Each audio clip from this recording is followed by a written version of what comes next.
અમારા ગુરુજી એવા હીરાભાઈ, સેવા સહકારી મંડળીના સેક્રેટરી વિનુભાઈ, એસએમસી સભ્યો, શાળા પરિવાર, ગામજનો, વાલા બાળકો અહીં 68માં પ્રજાસત્તાક દિવસ નિમિત્તે ઉપસ્થિત રહેતા હું ખૂબ જ આનંદ અનુભવી રહ્યો છું. આજે આપણે જઈશું ને, હા પ્લીઝ બેસીશું. આજે 68માં પ્રજાસત્તાક દિવસ નિમિત્તે આટલા વર્ષો પછી પણ આપણે આ પ્રસંગને એટલા જ હર્ષ અને ઉલ્લાસથી ઉજવીએ છીએ અને ઉજવવો જ જોઈએ.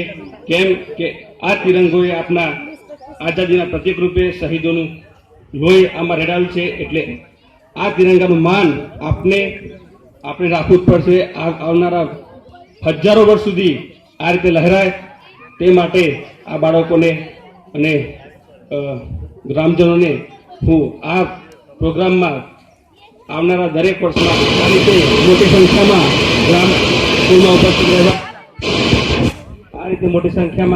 ઉપસ્થિત રહેવા અને અહીં ઉપસ્થિત રહ્યા બાળકોનો ઉત્સાહ વધાર્યો તે બદલ ગ્રામજનોનો અને આ સુંદર આયોજન બદલ શાળા પરિવારનો હું આભાર માનું છું. જય હિન્દ.